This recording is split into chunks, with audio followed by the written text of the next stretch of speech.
definitely not there today.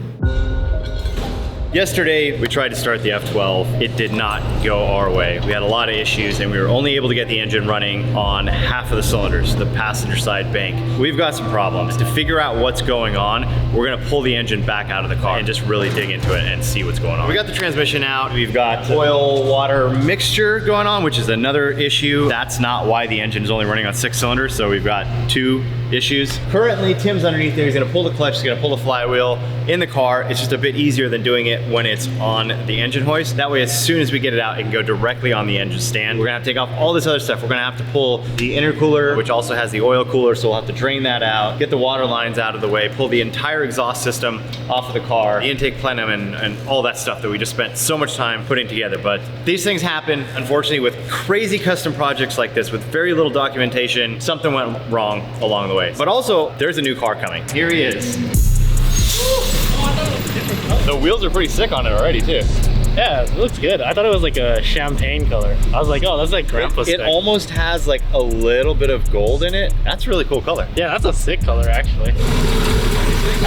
Yeah, they're like a gold? Gold! Oh my goodness. They look green to me. What? That's gold, Tim. That's gold, brother. Never mind, I'm colorblind. Those brake pads, those need to be changed. There's no pad left. The pad to the rotor is like almost touching. Is that H&R lowering springs? The fitment's pretty decent. It is actually. Yeah. Taking a first look at the car here, but the body looks super straight. I'm not seeing any like anything that's saying, hey, this car's been repainted. Looks like it's got an exhaust down here. Yeah, it's got soul. Interesting, interesting. It's a Korean car. No, that's not how you spell that, soul. This is Mia's new car. Pretty good choice. Solid selection, the color is good. It's already got some mods and it looks pretty tastefully done. It's definitely a good purchase, but I do want to drive the car around a little bit. Unfortunately, it's not registered for the street yet, so I can't drive it around on the street, but we do have the block. So I'll definitely take it for a spin around here and just see how it feels and see if I notice anything that's wrong with it. Because they did not do a pre-purchase inspection. They basically found the car, went over there and just bought it. Hopefully everything's okay with it. So I know she's doing a build off with Jason. If you had just got this car, what would be the first thing you would do? I'm a big Porsche guy, as you guys know. They handle like no other car. So I would probably, even though it's got H&R lowering springs, I would probably upgrade to some different coilovers, put some GT3 suspension on, lower control arms, change the bushings out. The stock rubber bushings move around a little bit. I haven't heard the exhaust yet, so I want to hear the exhaust. Yeah, definitely for me, it's suspension stuff first.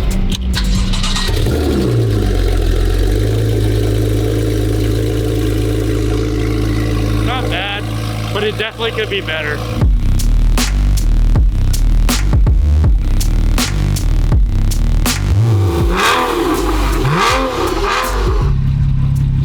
Ooh, dang, you can see everything. Porsche's like, you open this and you go, hey, take it to the dealer. Yeah, that is the only thing to me that I feel like you do miss out on as a Porsche, is being able to like open your engine bay and check. But like at the same time, there are so many pros that it's not that bad. Yeah, exactly. I mean, you can get to it. You can unbolt these panels and you can get to some stuff on top. But a lot of the times it's like, if you have to do something on the engine, literally drop the engine out of the car. And it's just easier to work on it because the top of the engine obviously is kind of buried in between here and here. Yeah. So yeah, there's not a whole lot of room to work on it. First thing I noticed when I was getting in the car is the, is it broken or is it just broken? Like oh, it is. Yeah, right there. Yeah, it's broken. No. So that Did they try and glue it before, or is that the maybe OEM? I don't know. Yeah, I think it's factory. That's where maybe they did try to glue it. There might be a little glue on there, unsuccessfully. But door panel's gonna have to get replaced. And then this is just the seat belt slamming into the side here. So you got some wear here. I feel like maybe the person that owned this car didn't wear their seatbelt very often or something. Like, how is it flopping around that much? That's a good question. Right? Seems a bit odd. Interesting. Yeah, but also it feels like it is running a bit rough. Yeah. I don't know if they've ever serviced this car. That's a bit frightening. So usually you hear that click, click, click, click, click lifter tick when you have old oil in it and the lifters start to get stuck. So if they did their oil changes every 3,000 to 5,000 miles, you probably wouldn't have that on a Does this have a dipstick? 60,000 mile car. But also, like, looking at the oil pressure gauge, the oil temp is low right now. So the car is cold. Water temp is low. Water temp's like 180. Oil temp's not even at 150, but the pressure is kind of low. We're about 1.5 bar. That's like, I don't know, 22 pounds or something. And then when I rev it up, usually you would get it right up to 4.5 to 5 bar. But we're only at 2.5 bar. So definitely need to do an oil change. I'll pull the filter out and check the filter because yeah, we want to see if there's any further damage inside the engine and how bad this oil really is. It could be as simple as doing a good oil change or an oil change with good quality oil and possibly just even putting some flush in there to try to get the lifters all loosened up. Yeah, that's a little bit worrying. All right guys, let's talk about debt. Now, most of us don't like that subject, it's uncomfortable, but the truth is the holidays are coming and most Americans go into debt. Christmas presents, vacations, whatever it is, this time of the year, you rack it up, and come January, you have a big problem in your hands, and that's dealing with your debt. Now, I've been in debt many times. In fact, right now I'm in debt. I just sold a house for a huge loss, had to pay the bank money and get a loan to pay off a mortgage because the house sold for less than what I owed. It's life, but there's options. Now, if you have over $10,000 in qualified debt, click the survey below and see if there's an option for you. Credit card debt, loans, you name it. If you got debt, it can be really stressful, but the good news is pdsdebt.com/DDE is there to help. In most cases, reducing your payments, possibly reducing your interest, and paying your debt off sooner. If right now you have a big credit card balance over $20,000, making minimum payments would take 28 years to pay off. That's dumb. PDS debt is smart. Everyone with $10,000 or more of eligible debt qualifies. Good credit, bad credit, it doesn't matter. PDS Debt has your back. That's pdsdebt.com/DD right now, you guys. Go there, do your debt analysis. It's absolutely free and it only takes 30 seconds. That's pdsdebt.com/DDE. I'll see you guys later. Let's see if I hear any rattles or anything going over the bumps.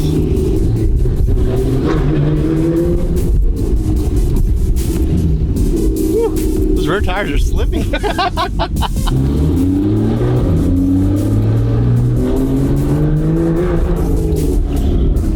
Oh yeah, it looks a little scrubby. Yeah. I mean, it is pretty cold.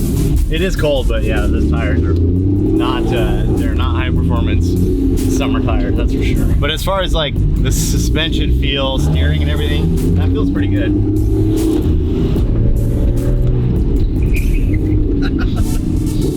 Yeah, I don't feel anything loose in the steering, so that's good. As far as power goes, response, that feels okay.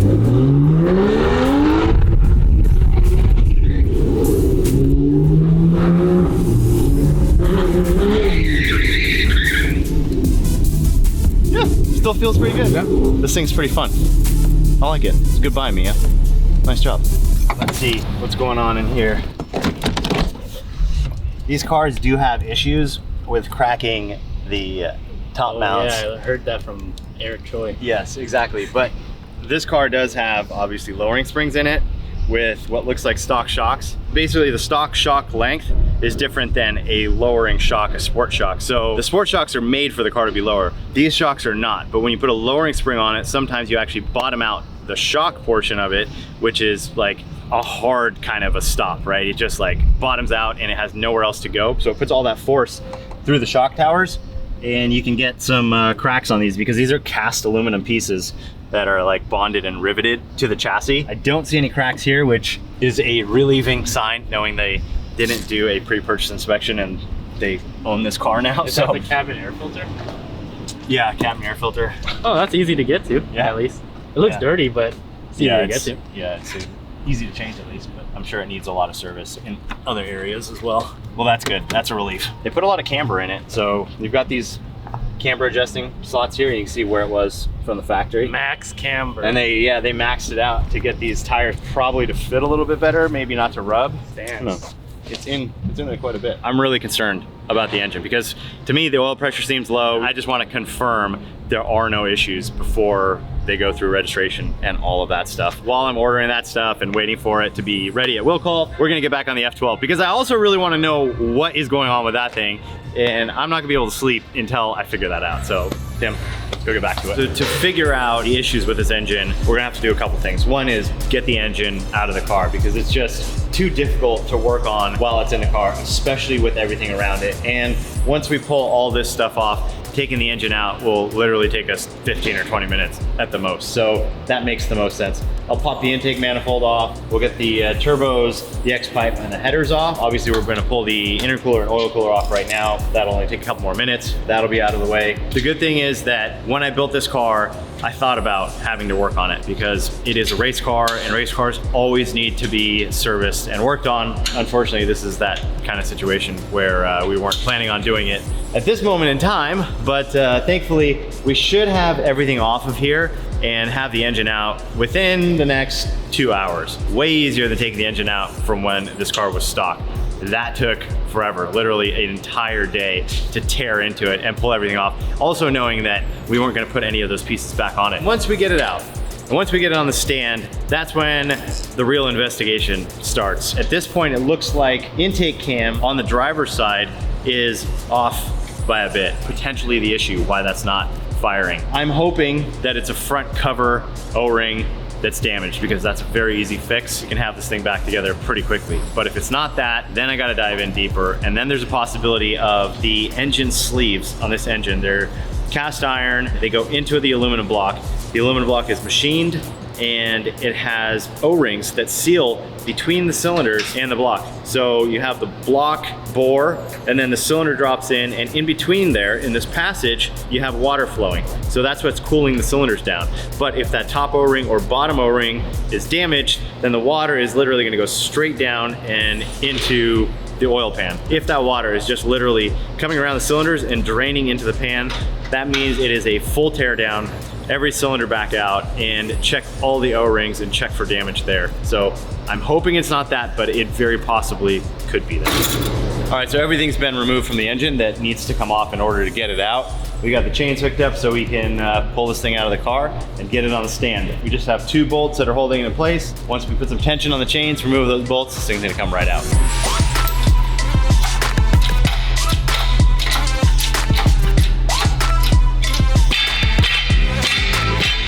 All right, well, the engine is out now and we're kind of at a stopping point right now because what I want to do to try to figure out where that water is coming from is pressurize the water system with air. But to do that, I'm gonna need some -20 caps, also a -4 cap.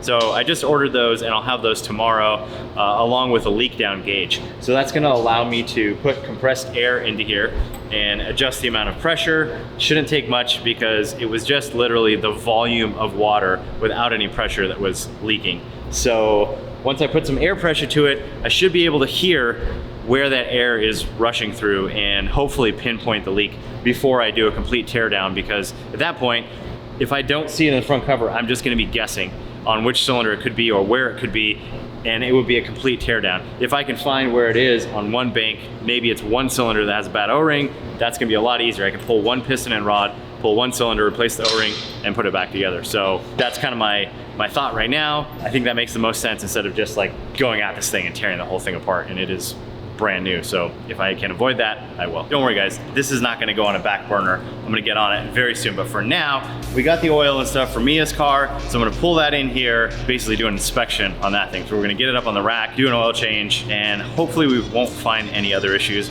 when it's up on the rack. Engine flush, 3 to 5 liters. Flush to engine oil at. Just put it in. Okay.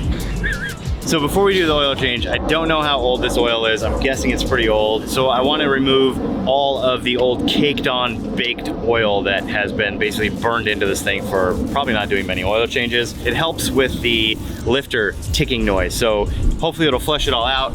Then we'll drain the oil, we'll get all this stuff out of there. We will put the new oil in with a new filter and some additive to also help with that lifter noise. So hopefully by the time we're all done with this, everything will be good and the car will run a lot better. So did you spill on Mia's car? No. Looks like you spilled on Mia's car. No, we're good, we're good. All right, so now that we have the engine flush stuff in there, we just have to let it run for a few minutes, basically let it circulate through the entire system. And the good thing is that it'll be nice and warm when we go to drain the oil. Somebody bottomed this thing out so bad. That's like a 1-inch pipe now. That's crazy.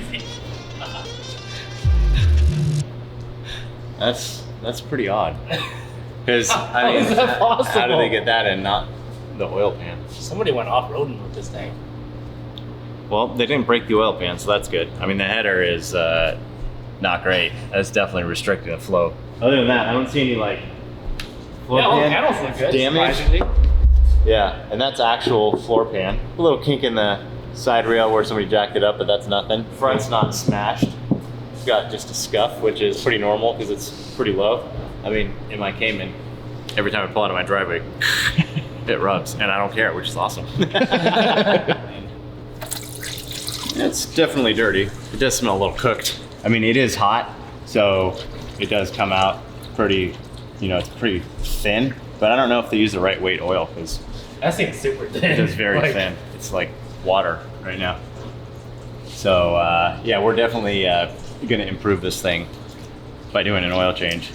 And we'll have to do the brakes too because the brakes are gone and it needs rotors and pads. The pads are all the way down and the rotors are pretty worn. I don't think that, I think they're probably past their wear limit. We'll have to order those and do that as well. But other than that, like felt the wheel bearings and all the hubs and didn't feel any play anywhere. And then driving it as well, like felt pretty solid. Obviously we didn't run it on the freeway or anything, just kind of going through and shaking the suspension and everything. Nothing felt like, there were loose bushings or worn out bushings or anything, which yeah, it's good. Felt solid. So let's hope that this fixes that ticking issue, that we'll put some brakes on it and Mia will be good to go. All right, so now it's time to change the filter and add oil. And the filter is actually down here. Oh my goodness. But they make it pretty easy. So you really pop this off. Now we got the oil filter housing. Pull that off, pop a new filter in here.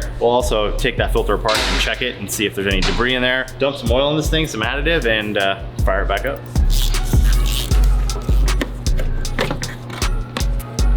All right, got the new O-ring in here. Put this in. Cap back on there. All right, it's time to put some oil in. Start filling this thing up. This is the hydraulic lifter additive. So it reduces the hydraulic tappet noise. Yeah, I don't know what they put in this, but it really does work. And Porsches do have this issue, but usually not with this mileage. So it's usually like over 100,000 miles where they start making this kind of noise, but we'll put this in there and that should help all of that noise go away, unless there is some other issue with it. So I'm crossing my fingers that this does the trick. Damn, this is thick. It's like syrup. Look how slow it's moving. It's time to start it up and check the oil level. Let's see if that tick went away.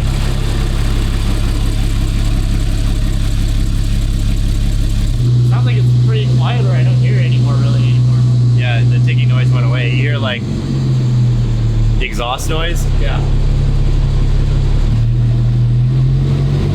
Yeah, but the ticking noise is gone. So that's good.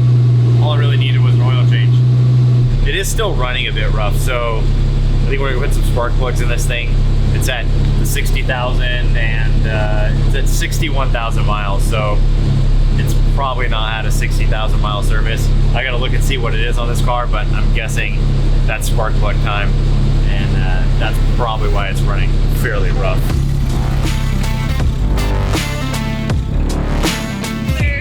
There she is. I gotta say that you made a very good choice in picking a 911. So that's awesome. One of my favorite cars, and it's actually a pretty solid car.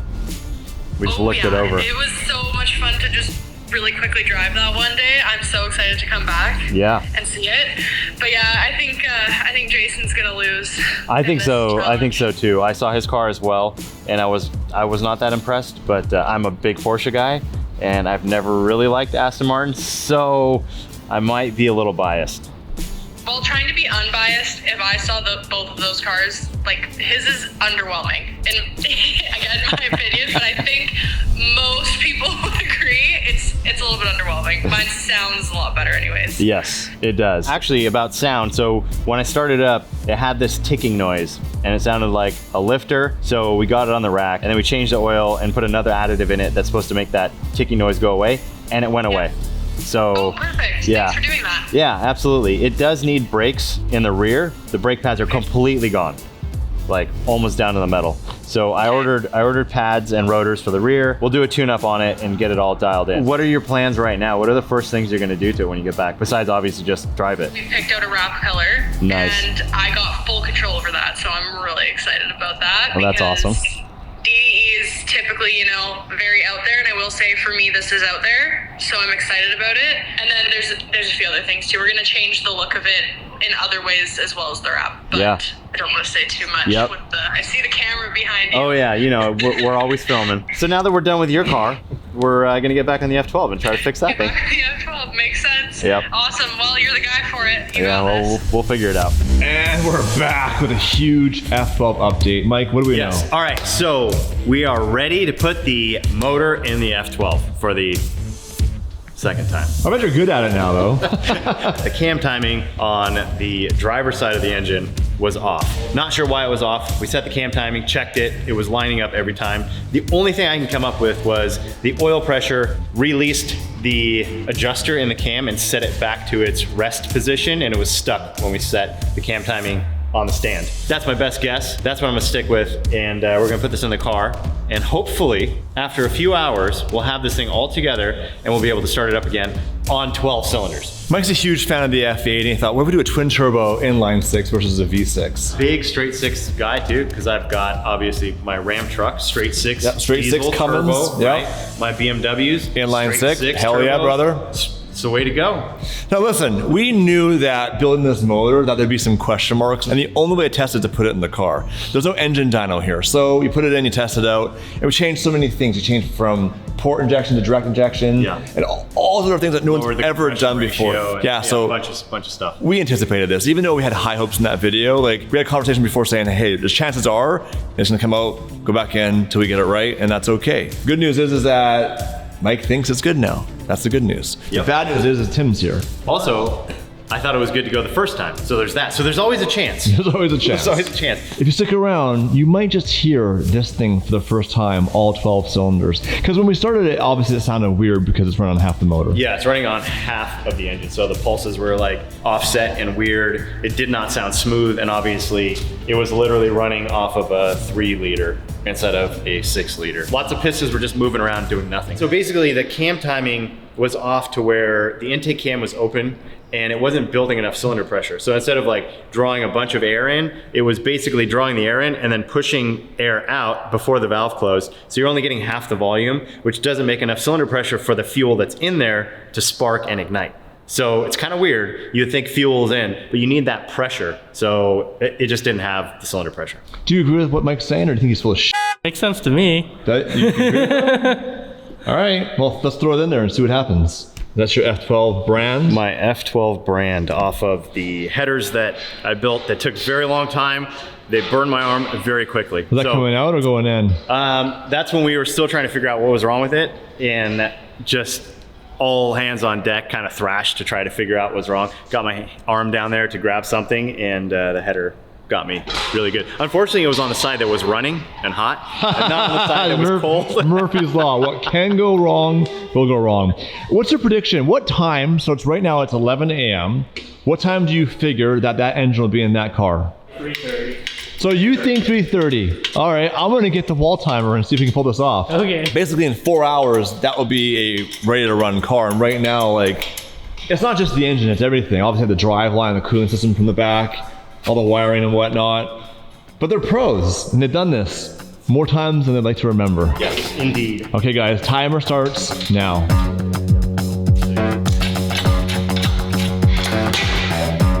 Not to add any pressure, but it added some pressure. You better not touch that clock, Tim. This is Hunger Games now.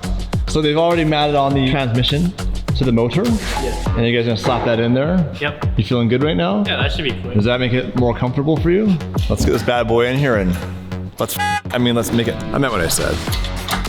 I haven't filmed a lot of the engine going back in because it's repetitive. I'm gonna focus on that first start, and I'm really excited to hear what that car sounds like. We were both disappointed we weren't here for it, but as it turns out, the car wasn't ready. So it kind of worked out in our favor, just not Mike's, unfortunately. Well, Tim, how you feeling, buddy? Good. How are we hitting on timing? Hour and a half figure? Hour and 50 minutes? Yeah, we should be good. 30 seconds? Yeah, we should be good. I mean, it's pretty much all together. Really? Yeah. I'm just putting the exhaust. You on. sandbagging me? What? I could go slower. Yeah, what's cool is obviously this is a fully built race car and everything's built for re and re. If this was a factory car, engine in, engine out, it would not be this quick. When we took it apart, just ripping stuff out initially, it took longer than what it took us to put it in. Wild. It's pretty crazy, I think. By the way, we're low on cars here. All my cars are broken. Yeah, so the Bentley, I'll tell you what it was actually. The oil separator is faulty. Breather vent hoses need to be replaced, remove and replace left and right oil separator and breather vent hoses. So you got oil going into your engine? Oh, I guess so. Okay. That's not good. Total bill, $2,125 to fix the Bentley. How'd you break it? Just living my life, man. Oh, it looks like a motor in this car right now. Just about ready to go. Actually? Yeah. Dude, that's pretty impressive. This thing comes together pretty quickly. Do you guys come together pretty quickly? Always. Same time. We went through a lot of oil in this motor already, haven't we? Yeah, it's a good thing it's only like 12 bucks a quart times. No, is it 15. really? Yeah. Oh my God. Well, and the oil filter's $100 a piece. So, How is that possible? Ferrari. You didn't do an aftermarket oil filter on it? Unfortunately, the way that they build this oil filter in, it's actually like part of the block and part of the pan. So it would be a complete nightmare to try to tap lines and fittings and all that. It's in a good spot. Okay. The oiling system works well, but you got to pay the. We are on a budget here. Yeah. So we bought 5 filters and it was almost $600. They're like, Ferrari's like, hey man, they're expensive to make. Where are they made? The same place the rest of them are made. I know for an MP412C, it was a BMW M3 oil filter. So what's left? That's it. What? Once we get the oil in, we can crank it over, get oil pressure, and see if this thing runs. All right, I'm gonna crank it over. Go ahead. No ignition, just cranking.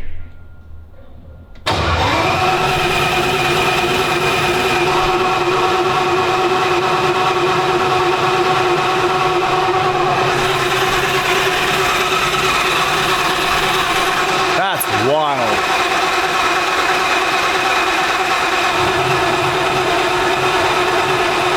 Oil pressure, that's good.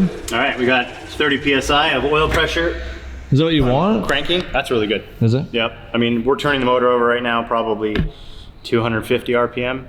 And yeah, it's 30 PSI, it's pretty solid. Now, we turn the fuel pumps and the ignition on. Should fire up. Should we wait? Should we fire it up now? So we have a really hard decision to make right now. Damon's gonna be here about half an hour. And he wasn't here for the first start, but it didn't start properly. So we could wait, and it has no problems, and it's a really good day. Or we don't wait, we fire it, and it has a problem. We didn't wait for no reason. This is a hard one. I'm gonna go with the fact that this motor is good to go. I believe so, because honestly, we just took it out, pulled everything apart, looked at everything, found one thing that was wrong, fixed that thing.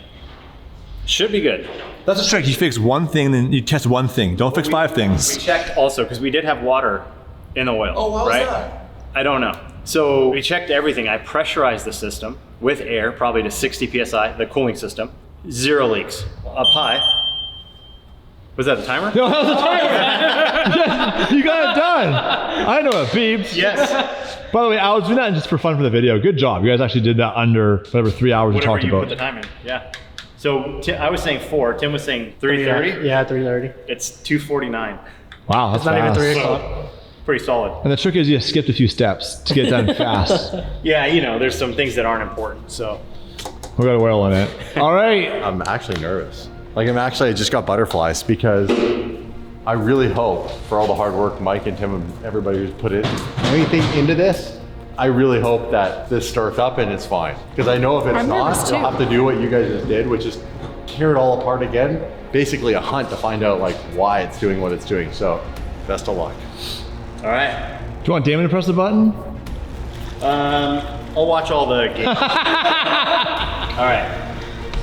Ready? Hold on. Wait. I figure we might as well film this for Instagram too. It's only gonna happen once, right? Yeah, and anybody that's watching right now that thinks that we started it off camera, you're wrong. It is ice cold. Last time.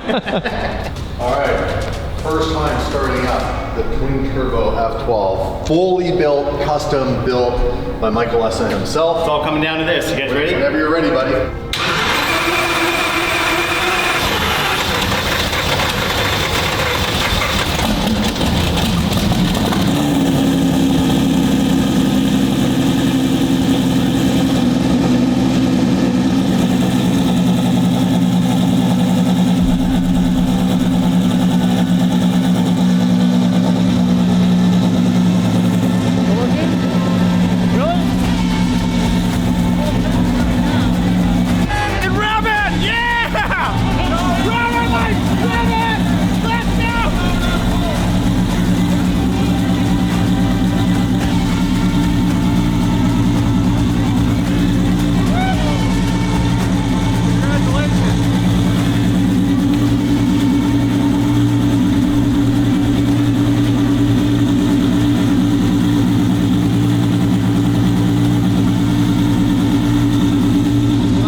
crazy.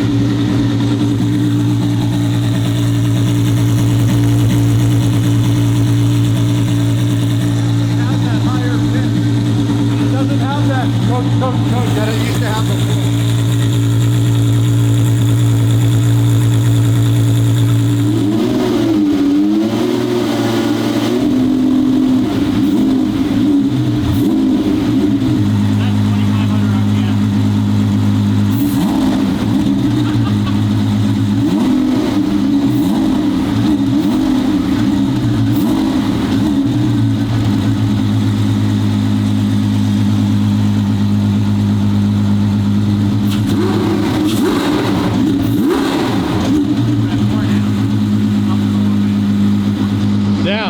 Sounds good.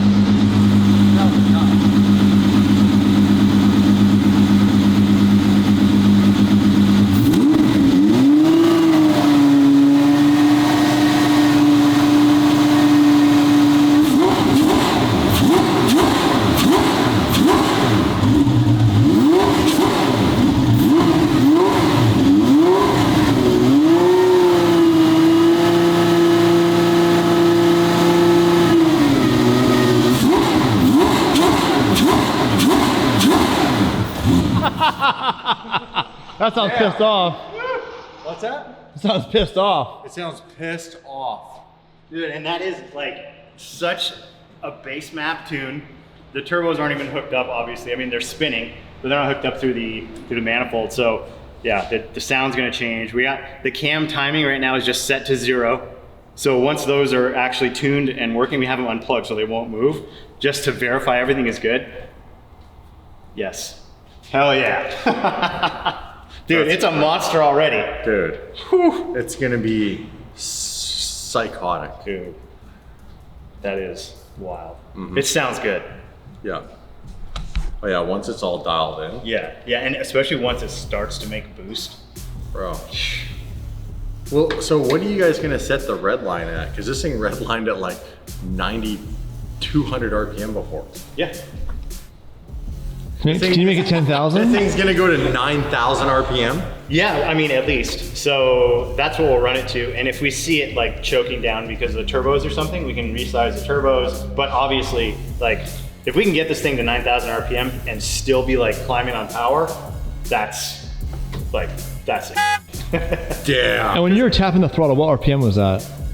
So I put the limiter right now to 4,000. At first I had it at 25. And that's only 4,000 RPM, and those are just blips. I mean, I don't think I gave it more than 15 or 20% throttle, so it's snappy. Hell yeah. So what happens next? So we got it up to temp, we'll let it cool down. We'll do another startup, bring it up to temperature again. That helps to just seat everything, all the rings. Once all that looks good, I mean, later today, tomorrow, then we'll call the tuner and check its availability, set up a time where we get this thing on the dyno.